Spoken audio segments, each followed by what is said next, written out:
Hello, fight fans, and welcome to the Combat Challenge podcast. My guest today is a bantamweight MMA athlete who has had 9 fights, resulting in 7 wins and only 2 defeats. He is a second dan and 12 times world traditional jiu-jitsu champion and a purple belt in Brazilian jiu-jitsu. He also receives his guidance from his head coach, Paul Sutherland from Trojan Free Fighters, Mr. Johnny Bryant. Johnny, thank you so much for joining us, my brother. Pleasure to be on, mate. Good to be on. Did you like that introduction, brother? Yeah, it's great, mate. Yeah. That's me, man. Silky smooth.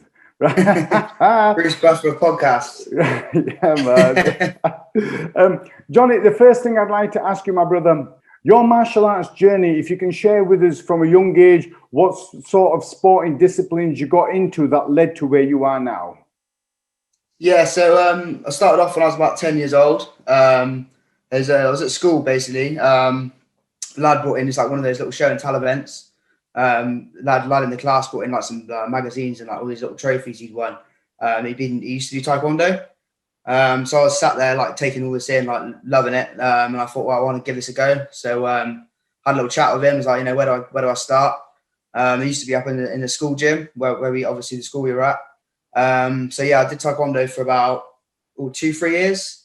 I used to love it. I used to more into like the competition side, like the sparring side and stuff like that. I wasn't really one for like the line work and the patterns. I used to get a bit bored of that. But yeah, I used to love the fighting at the end of the class. That's what kept me going every week.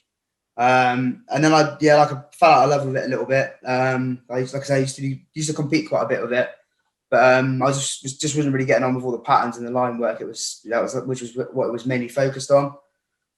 So I kind of fell out of love with that. And then my little brother was at school, and in one of the assemblies they'd had jiu-jitsu instructor came in, obviously teaching the traditional jiu-jitsu. So we did a little seminar there, and my brother came back and kind of was telling us all about it. How this guy was like throwing everyone around the room and punching and kicking everyone and all that kind of stuff. And obviously I lit up. I was like, yeah, I want to give this a go. So we went down there. It was one Saturday afternoon kind of thing. Gave that a go, and then just immediately fell in love with it. Did that for about 10 years. So obviously I was about 10, 11 years. Carried on doing that. Obviously got my second dan black belt. I used to compete all the time with that. Most weekends I was doing something. And then one time got invited to do a European competition. So we went down there. That was held in Cheltenham, actually, not far from us. So we did that. I won 3 gold medals in that. And then I was invited the next year to go up to do the Worlds. And that's when I started competing, obviously, around the world with that. Managed to pick up, like I said, 12 gold medals with that, and a few silvers and bronzes and stuff like that. So yeah, kept up with that quite a while. Just used to love competing, really. And then I was at uni, and I came back for, I think it was an Easter break or a summer break or whatever. And my brother had been going to MMA with Paul down at Trojan, and this is when it was at Cheltenham. So I came down on the train one day, came over to the gym, which was across from the train station, and popped my head in. And obviously, my brother was only he must have been about 13 at the time, so he was only little. And my dad used to take him in secret. He didn't want my mum finding out. Obviously, he didn't want a little baby knowing that his little baby was going and with all these thugs in the gym and beating each other up kind of thing. So they used to say they were doing extra jiu-jitsu lessons. So anyway, yeah, I popped in one night after I come back from uni. And I saw the guys doing their thing on the pads and all that kind of stuff, and I was just lit up again. It was like that feeling again when I'd found out about the jiu-jitsu. So I went down and just gave it a go when I'd come back from uni. And then that was it. I fell in love with it, really. Every time I was back from uni, I was straight down the gym, giving gig day down there with the sessions with Paul. And used to have like guys like Chico Mendes and Dave Wilmot coaching down there. And it was just great. Just loved it. And I kept coming back. And then when I'd finished uni and I was back full time, I had my first inter club fight. I managed to win that. And then Paul got me into when he used to run Ultimate Impact, got me down there, and I had my first proper amateur fight. And then that was it. Just loved it. Couldn't get enough. The adrenaline rush. Getting your hand lifted at the end. And just carried on from there, really. Just every time a fight came up, I'd be straight down there, put my hand up, get me in there. For sure, brother. Now, For those of us who are not aware, can you explain the differences between a traditional jiu-jitsu and the Brazilian jiu-jitsu? Yeah, sure. So traditional is obviously more of a traditional martial art. So it's a bit like judo and BJJ rolled into one. So obviously you've got all the throws, and it's like you're in the gi basically, and you've got all the takedowns and things like that. But then obviously there's quite a lot of groundwork as well. So it's so you've got all the arm bars and the chokes and the things like that you do in Brazilian jiu-jitsu. And there's some striking element to it, but it's not the best. But yeah, it's basically just like a bit like judo and BJJ kind of mixed into one. That's the best way I describe it. And that would have stood you in good stead when you went into Brazilian jiu-jitsu, right? Oh, definitely, yeah. I had all the ground game there pretty much. Obviously, it wasn't as tight. BJJ, it's a lot more kind of focused on different kind of techniques on the ground. Traditional jiu-jitsu was quite basic, if you know what I mean. Whereas BJJ is a lot more diverse, and they got obviously concentrate because it's all groundwork pretty much. BJJ, whereas kind of with jiu-jitsu, it was a kind of a means to an end. You take someone down and then you finish them on the ground, kind of thing. So you had to encompass everything. And am I right in thinking that your Brazilian jiu-jitsu, that the purple belt you've got, is that from Professor Jimmy Johnson? Yeah. So I was given that by. Actually, no. I think that was before. That was before we signed up with Jimmy. Because I broke my arm, so I was out for about 3 years. So it was just before I broke my arm, I was given my purple belt. So that was over Paul, and then that was when he was with. I believe that was with Andy Costello. Right. And so when you say Paul, you mean Paul Sutherland, don't you? Paul Sutherland, yeah. You mentioned that you had the interclub, but then you had your first amateur fight. Just tell us about the adrenaline and everything beforehand when you're backstage and it's the first time, the MC comes around and gets all your details. Just talk us through that journey just as you're getting into the cage. I can't really remember it. It's one of everyone always asks you about your fights. It's one of those things that it's a bit like an out of body experience, really. Obviously you're buzzing with the adrenaline. That's just running through you. Obviously everything's just new. You don't know what to expect. So you kind of obviously got the nerves running through you. And then when they say, you say your name, and then obviously you're shouting out Trojan Free Fighters, you get a bit of a buzz then again. And then as soon as the referee comes in and says, "Oh, and off you go," and it all kind of just fades away. Really, you just kind of focused on what you're doing. I remember my first fight.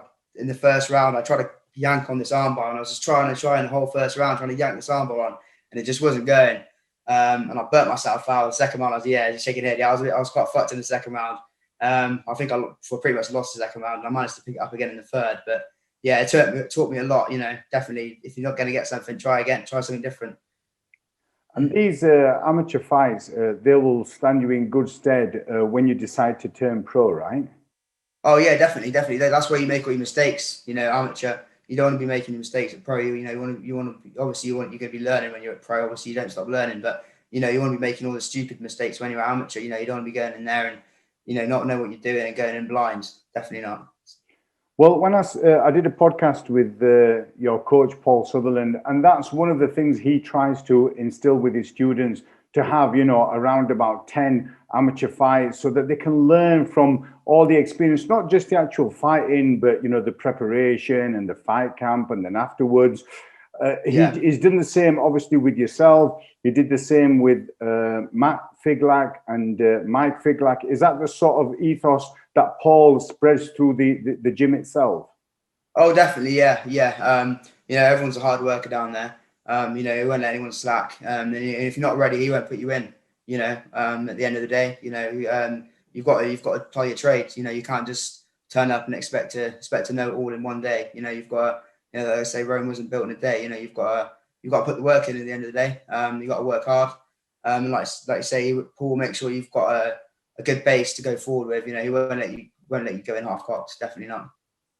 Well, the thing with Paul is, it's not like you're an independent fighter or a journeyman. You're representing Trojan Free Fighters, right? Yeah, definitely. Yeah, you're representing him at the end of the day. Yeah. So, he's got to make sure that you're ready, and it's a 50-50 chance, that there's a possibility that other person could win, but there's a possibility. So it's like a fair matchup, but, you come up with a game plan and get ready, right? Yeah. Paul won't put you in unless he's confident you're going to go out there with your hand getting raised. you know, he's always got confidence as fighter, and he's always backs everyone. You know, so we all go in there as a team. Your last fight was on the Meltdown Fighting Championships against Euan McKenzie. Can you tell us a little bit about the preparation for that fight, what you knew about Euan, and then talk us through the fight itself? So it was about 2 weeks after I'd fought on Cage Warriors. So the preparation, I didn't really kind of had to do much because obviously I'd been through a 6-7 week camp, obviously prior to Cage Warriors. So I was obviously in shape. I think I tried to push myself a little bit too much because obviously it was short turnaround between the two fights. But obviously I'm always up for taking a fight. I'll take a fight anywhere. So, you know, it doesn't really bother me that. But yeah, you know, obviously with amateur, it's quite hard to get a track on your opponents, obviously, because there's not many videos around. You just kind of have to go on YouTube and stuff and try and find the best you can. I think I only found 1 or 2 videos on the guy before. So I don't really tend to go too much on what you see online and all the videos and stuff, because, you know, some guy could go into a fight and then 3-4 months later, he could be a completely different fighter. You know, guys are changing all the time, learning new techniques, finding other different strengths in themselves. So, you know, you can't really take too much on studying an opponent, especially when you get into a fight as well, because, I mean, it just changes like that. You know, you go in with a plan and then you get punched in the face and it completely changed. So, you know, you can never back too much on a plan. But obviously, you need to have some kind of plan. But yeah, he was a strong fighter. It was quite kind of surprised me actually, because I'm a wrestler, a grappler, so he just kind of took that away from me really. He just kind of had me up against the cage for the first couple of rounds, and then obviously I knew I was down in the third round, and I just went all out. Obviously I won the last round. I was definitely on the strikes. I just kind of, you know, kept him away with my strikes and kind of kept on top of that. And obviously that's where the split decision came through, but just wasn't my day at the end of it wasn't my night at the end of the day. So, but I learned a lot from that fight, definitely. Sure. And looking back, Johnny, do you think it was the right decision made by the judges? Yes, you know, I probably was. At the end of the day, it wasn't my best fight. You know, I know myself it wasn't my best fight, but, you know, you can't win them all at the end of the day. You know, you win some, you lose some. You know, you can't be perfect all the time. But there's learning that comes from everything, doesn't it, my friend? Oh, definitely, yeah. You know, they say, you know, you don't win, you lose. You don't lose, you learn. So, you know, definitely that was the situation in that case. Yeah, 100%. Sure. You mentioned, Johnny, that you had a 2-week turnaround after fighting on Cage Warriors. How did that come about? Basically, I took the fight. I believe I took the fight at Meltdown first. I think it was Meltdown first or Cage Warriors. I can't remember. But obviously, yeah, I took the fight at Meltdown first. But obviously, the opportunity to come to fight on Cage Warriors came up, and I couldn't really turn that down. And so as soon as that opportunity came, I just took it. And obviously, I think at the end, being honest with myself, I kind of focused a bit too much on Cage Warriors and maybe took Meltdown as a bit of an afterthought, because obviously it was, you know, fighting on Cage Warriors, you don't get that opportunity come around too often. But yeah, I probably wouldn't do that again. Maybe not so much of a quick turnaround between fights. I'll probably give it a little while before I fought again after. So especially something fighting on a big cage like that, a big show like that, because obviously you're adrenaline, you know, you're putting everything into it. You want to win that big shot on Cage Warriors. But yeah, no, you just, like I said, you live and you learn, don't you? Really, it's one of those things. Yeah, my friend, definitely. Now, it's still quite an honourable thing what you did, where you gave your word to Meltdown. You still, Cage Warriors came along, you did that, but you still honoured your agreement with him, and you competed 2 weeks later, right? Oh yeah, no, definitely. You know, I'd never back down out of a fight. You know, especially when I've signed up for it. I've had loads of pullouts in my career, you know, and I know how it feels. I wouldn't do that to someone, especially when they've been for a camp and, you know, and they've trained that hard. I know what it feels like. I mean, after I'd come back from my arm injury, I was due to fight on Cage Warriors before, and I was sat there, did the weigh in, did everything. I sat there, finished the rules brief, and promoter comes up to me and was like, "Sorry, mate, your fighter just pulled out the fight." Literally a couple of hours before I was meant to fight. Apparently he was warming up. What he was doing warming up, like 3-4 hours before a fight. Anyway, I don't know, but he was warming up, and apparently he put his shoulder out on a pad, and that was it. So yeah. I'm used to people pulling out on me, so yeah, I wouldn't wish it upon anyone.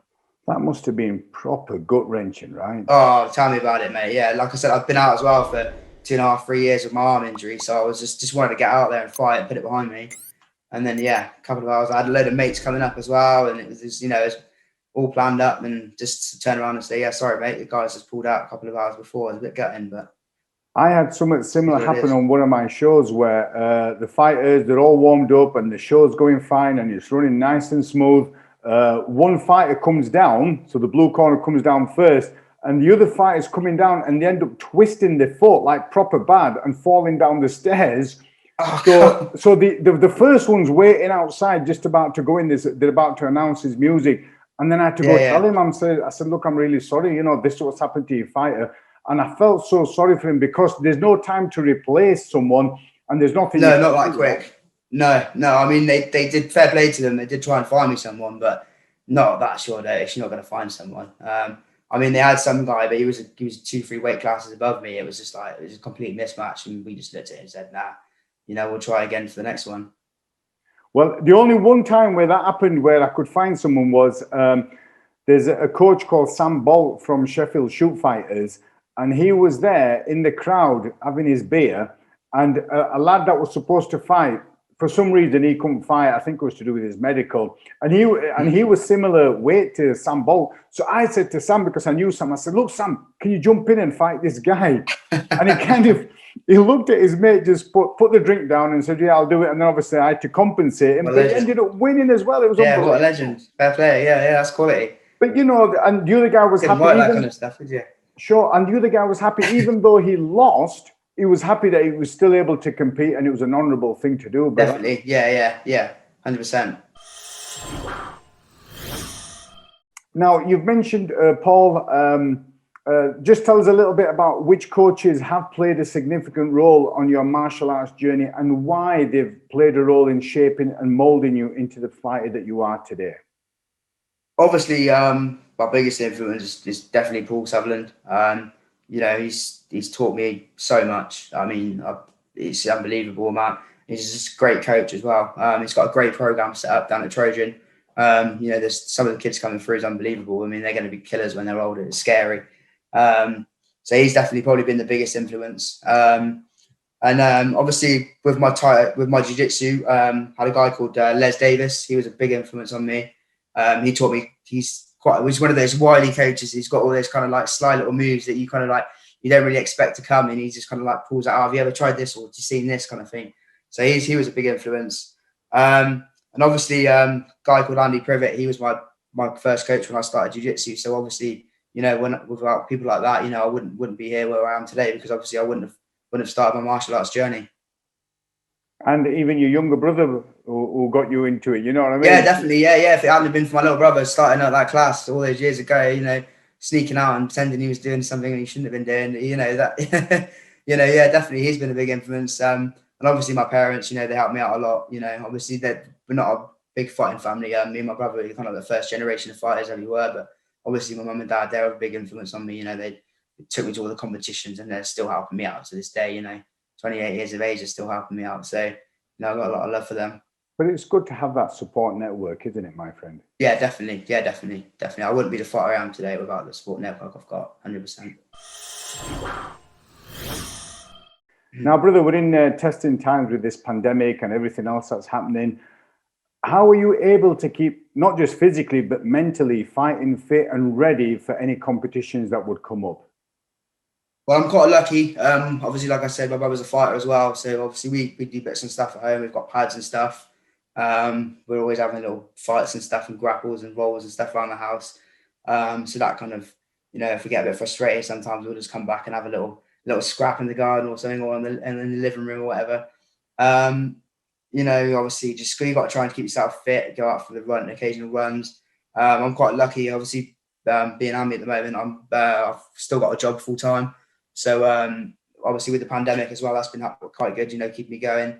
I'm working on a farm, so obviously I'm, a bit of manual labour, so obviously that's keeping me fit as well, doing a bit of lifting and stuff through the day, so that's helped. And yeah, you just got to try and focus, just trying to keep yourself going. So hopefully I've got these fights coming up as well, so that's kind of given me a focus, trying to get myself out there. not so much Joe Wicks workout, but I've made my own kind of like little Joe Wicks workouts. I come back and just, do little press ups and this kind of stuff. I've got a few weights, just trying to keep myself going. I bought a little drum kit as well, like an electric drum kit. So I was trying to teach myself the drums just to kind of give myself, just to try and learn something, because it's hard, just you always want to do something. I'm an active guy. I like keeping active and keep my brain going. So yeah, just trying to keep myself busy really. For sure. And it's interesting you mentioned doing manual labor on the farm. Now, some people would look at, I've got a job to do, I've got to pick this up. But if you've got the mindset where you kind of think, I'm training as well. So I treat it like a big gym session. I'll set I just got a little setup. So if I've got to take so much out, I'll do a little, put it on my back and just like treat it like a little gym session. Really, yeah. Since we're going to the gym, 100%. Perfect, man. Perfect. Well, at least you're doing what you can, aren't you, brother? I don't know what the drum kit's going to do for you, my friend, but anyway. No. Like I said, it's more just to keep you mentally going. Just to keep my brain going, really. For sure, my friend. We've got to keep active, haven't we? Like me and my good 100%. friend, what we do is every morning we go for, it's the equivalent of like a 4-mile walk, and then, just building up, just doing something to keep active, because it's so easy to get into a bit of a slum, right? Oh, really? Definitely. I mean, the first lockdown, I got quite lazy. I just didn't really know what I was doing. I didn't really see like a light at the end of the tunnel, because no one really knew what was happening, did they? We all thought it was going to be a quick turnaround, and it turned out it wasn't. So yeah, I got a little bit down with the other one, but this time I've just tried to keep myself positive and just kind of try not to get myself too fat, because that's hard when you just sat around, especially eating the same as when I'm training. Because I used to, obviously when you're training, you're eating a lot, so eating the same amount when you're not training, you tend to put the weight on. But yeah, just trying to keep the weight off and just stay healthy. Now, you've had 9 MMA bouts and you've had loads of jiu-jitsu bouts. Out of all those fights, is there any that has been most rewarding? It don't have to be one that you won. It could be some sort of adversity you've overcome. Is there anything that you could share with us about one of these fights that you've had? Yeah, it'd probably be my last fight, to be honest. I learned quite a bit about myself. Normally I'm kind of like, I tend to grapple, tend to wrestle people up a bit, like a Khabib type, get people down and just trying to beat them up. And obviously you can't always do that. And obviously I learned in my last fight that I need to be able to rely on my strikes. And I think when I came out of my shell a bit with my stand-up towards the end of the fight, obviously I think I taught myself that I can do it. I've got a good stand-up and I can hold my own against people. And I think I needed that little push just to kind of, sometimes I rely a little bit too much on my grappling, I think. So that just kind of gave me that inspiration to kind of, give me a kick up the arse and say, no, you need to work on your stand-up. You need to be able to rely on your feet as well, rather than just kind of taking someone down and trying to have the same plan all the time. So yeah, definitely taught me a lot about myself and what I need to work on as well. Now, you've had quite a few MMA bouts already. Have you got anything in the pipeline that you can share with us? Yeah, so I've just had it confirmed today. I'm fighting on Battle Arena for our title. So that's in July the 10th, I think it was.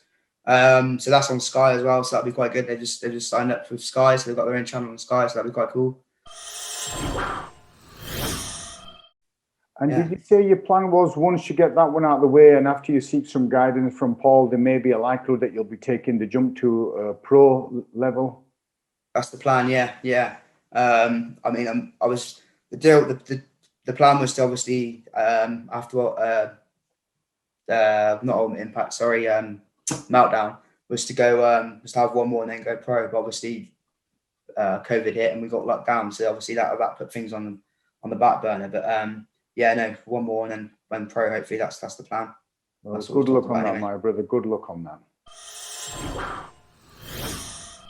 The plan is hopefully 12 weeks from now, we're going to get back together and go through another podcast with you. And hopefully, will that show have happened by then, 12 weeks? Yeah, it would, wouldn't it? Yeah, we'll be about there. Yeah. So I'll be being pretty much in camp, getting ready to go. Right. So what we'll do is we'll wait until you've had that fight, and then we'll have another podcast and we'll go through the build up to the fight camp, and how the fight went. If you're okay with that, my friend. Yeah, definitely. I'll now I'm doing this. I'll jot some stuff down as well, because my memory's shit. So if I get like a funny joke or whatever, or, a good session where something happens, I'll jot it all down for you. So I've got a recap. Yeah, for sure, man. Johnny, thank you so much for taking the time out to speak to us on this podcast, and hopefully we'll catch up with you after you have your fight on Battle Arena, my friend. Cheers for having me on, man. Appreciate it. Thank you very much. Take care, brother. Speak to you soon. Yeah, you too, man. Cheers.